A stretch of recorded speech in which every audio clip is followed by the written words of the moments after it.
Darren, I'm trying to do a show out here. An author, historian and also an author, Leonard Moulton, and his sidekick daughter from the popular film podcast, Jessie Moulton.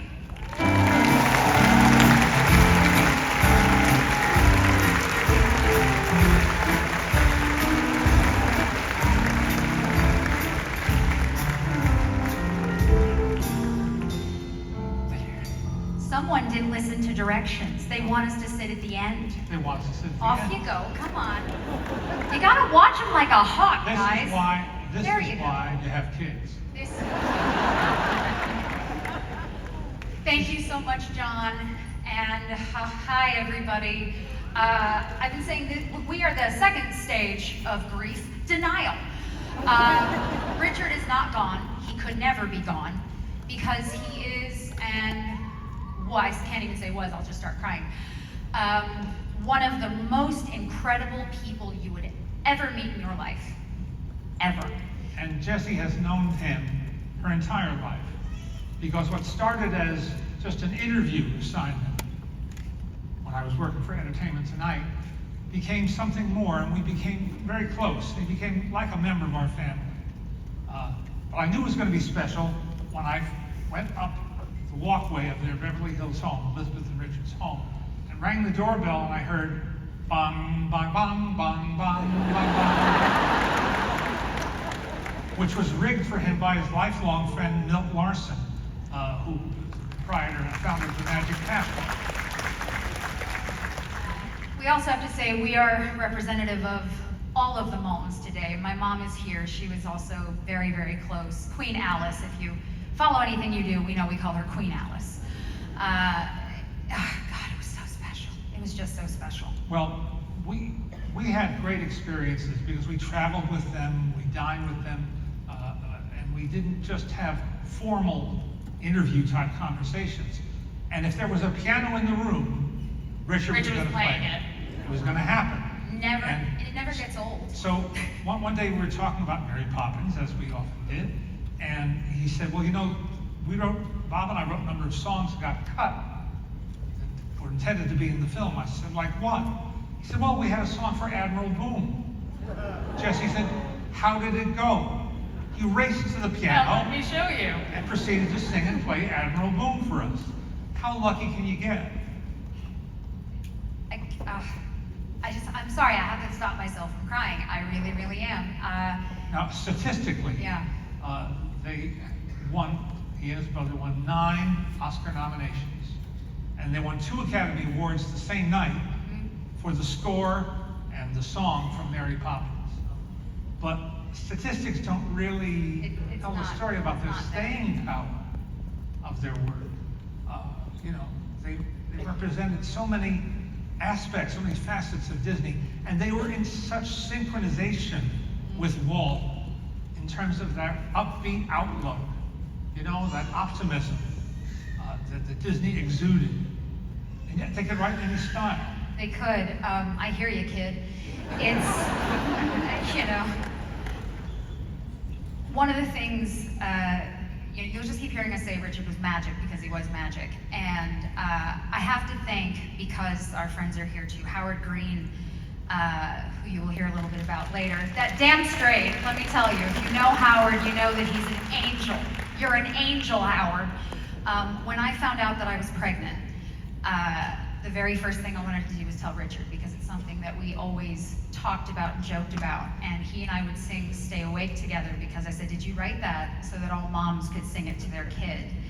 And he said, pretty much. And we would just, we'd sing it to each other all the time. And you know, when you're sitting with Richard and he goes, stay awake, don't rest your head. And you just think, oh, that's okay, I will love you forever. And it does tend to get kids to calm down, just a hint. It does help. I'm with you. My 2.5-year-old's screaming back there somewhere. But when I was pregnant, we went and we told Richard, we had lunch together. Howard made sure we had lunch, and I told him, and we hugged him, we cried. And then when my baby was born, my daughter Daisy was born, and there too, we knew she's not going to remember this, but we had several occasions where they got to meet and snuggle, and he sang to her, and I can't I have pictures of her and Greg Sherman. Now with the magic of home video and iPhones and such, Yeah. we have video proof Yeah. that they met. And I'll also say, I got a tattoo for Richard about 10 years ago here. And he said, aren't you supposed to do that when someone's dead? I said, I wanted you to be able to see it. You know? I figured why, and he would kiss it whenever we were together. Yeah. think about all the people that they worked with also. Oh, They it's wrote wild. for, or from the Beach Boys to John Williams, Maurice Chevalier to Louis Armstrong, Julie Andrews, Angela Lansbury, Kenny Loggins, the great Louis Prima, and Irwin Kostal. Eh. It's an incredible lineup. And speaking of collaborators, here's an actor who quite literally stepped into Richard's shoes. The wonderful Jason Schwartzman got to spend time. Did he not? I thought he did such a fantastic job as Richard. And part of it in the movie is that he captures Richard's joy. And when Richard would play the piano, he had this little bounce, and you'll see Jason could do that too. And such a performance. Hi everyone. I wish I could be there with you in person, but I'm with you in a shared love and appreciation of one of my heroes, Richard Sherman. Once upon a time, I had the honor of playing Richard in a movie called Saving Mr. Banks. In fact, this is one of the outfits that I wore in the film. It's very red and very tight. It was an unforgettable moment in my career, and it introduced me to an incredible songwriter who would soon become a dear friend. It's an experience I will always, always treasure.